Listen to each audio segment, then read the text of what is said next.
Gang, we finally have our patch notes for what is to come in Season 2. In today's video, we actually break that down. I'm super excited to talk about these changes. I think this is what's going to turn this game around and make it extremely playable and a super fun experience. Look, if you're new to the channel, enjoy the content, man, hit that sub button, press that like button. Let's get right into it, gang.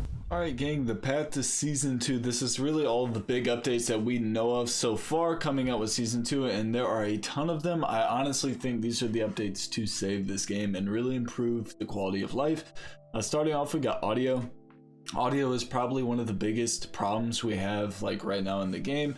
You can never hear footsteps. I mean, you can, but you can't. It's probably 50-50 for me for the most part. I didn't really have that problem too much in Warzone 1, but in this game I definitely do. Usually by the time you hear someone, it's too late. They're already behind you. It's very, very frustrating, but we got audio changes coming, which I think will be huge for the game. I think it'll definitely improve like the overall quality of the game. Audio is half the battle, man, so I'm glad that they are bringing that back.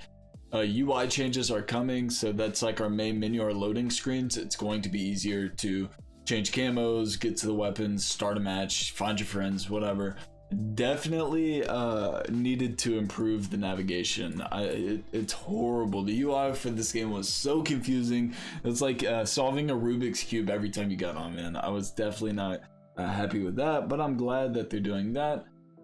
We got weapon balancing coming, which is massive considering the RPK and the Fennec have been the most dominant guns in this game thus far. Like the RPK meta is like the DMR meta. I mean, there's no escaping it.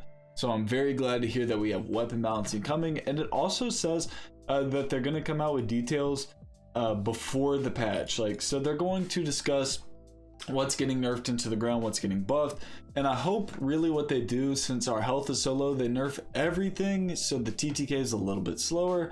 We will see more balanced weapons and some new metas come out, man. That's what makes what I do fun. I like finding new metas, new guns to run, new classes. It's very hard to do when there's two dominant metas. Going into regular or battle royale changes in specific, the gulag is going back to a 1v1. This is nuts. Honestly, the 2v2 gulag, as frustrating as it is, honestly kind of dig it because I like getting 2 free kills. But in the same sense, it is really frustrating when you do have 2 sweaty people and you have a spud on your team. You kill one, crack the other, and die. They don't do anything. So 1v1 will be returning, and they're also getting rid of shotguns. Shotguns have been removed from rotation. They're going to supplement shotguns for late game with assault rifles, submachine guns, and LMGs, and you will still have a handgun as a secondary. I think that's really cool. It's kind of frustrating late game to use a shotgun, spawn back with like a Bungie shotgun and get melted, so it is what it is, but they're getting rid of that. Cash economy, this was massive. I was so tired of getting $100 cash drops, and they are actually changing that. So right here it says increasing the lowest cash value piles on the ground to 800, and then from cash registers to 500. Previously $100 minimum. $100 minimum was chopped. Like finding $100 in a cash register was not it. It says in addition to this, cash can be acquired via ground loot containers and white stronghold supply boxes throughout Al Mazrah, but no longer can be found in basic and legendary supply boxes. I kind of think that's an L. Like, they're just trying to push the stronghold narrative with this. Realistically, basic and legendary supply boxes should definitely carry cash. This redistribution should make for quicker, more consistent gameplay in the pursuit of resources. I mean, yes and no. If you're like a big stronghold person, you're constantly going there, absolutely. But if not, I mean, that's frustrating. I think all boxes should have a chance to spawn money, but that's just me, man. What do I know? Loot and inventory, as announced last week, we're shifting away from loot windows and menus to floating loot that will now drop out of all containers. This is something that the game should have had off release. So in old like Warzone 1, when you killed a player or opened a box, the guns actually hovered off the ground, and it made it way easier to grab the loot because everything was separated. It wouldn't be blobbered on top of each other. When you killed a player, it made a perfect ring of loot around that player. So I'm glad to see that is coming back. They also said they have a new backpack system. It says, we're excited to see the new backpack system give players the agency to customize your inventory for a desired playstyle or role within a squad. Medium and large backpacks will no longer be available, and eliminated players will drop loot on the ground rather than loot filled backpacks. So what this means, instead of having to search someone's backpack for all their guns, the guns are just going to be on the ground. There's no more having to like sift through and find. They're going to be on the ground, and there's no more medium and large backpacks, so you're not going to run into players who have 4 self-revives on them anymore, or 10 precision airstrikes. It's going to be a little more balanced. Everybody's going to have the same backpack size, same inventory size, and when you kill someone, you don't have to actually pop your head into a backpack. That's silly, man. You get whacked so much looting in this game, so I'm glad they are getting rid of that. Loadouts. It says loadouts have always been a core part of Warzone's Battle Royale and something that we pay close attention to. The changes players have seen in the recent launch 2.0, and since then the ultimately been in pursuit of the most fulfilling experience for the individual player. Blah, blah, blah, blah. It says they're going to introduce customizable perk packages to loadouts. They don't actually say right here. It says primary weapons will be continued to be able to be bought at buy stations, but now at a more affordable price, so that players can pursue victory with their most desired weapons. But they also said that they're going to introduce loadout drop markers. Here's the problem of it though. It says they need to reduce these prices. 32,000 for a loadout's absolute chop. 10k was a perfect medium in Warzone 1, but it says right here the price of the loadout markers has been slightly reduced so that the respective squad sizes can get their loadouts faster. Maybe, and I'm, you know, with the cash economy that's going to be coming into the game, when we see something, you know, $16,000 loadout, something like that, 20 grand, maybe with this new cash economy and quads, it will be easier to get that loadout. But for the most part, that's super frustrating. They need to just go ahead and resort that back. I don't know. It's cool buying your guns, but the perks are half the battle. And they're having the customizable perk packages. It's still, they're making it like this slowed down late game grind to get these loadouts. And you're not dropping in and getting, you know, 20-30 grand off the rip. They definitely got to tweak that. At max, I hope the loadout's 12,000.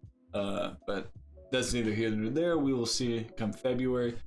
3-plate vests. We're continuing evaluating the pace of combat engagements and have decided to make a change. All players will now start with a 3-plate vest.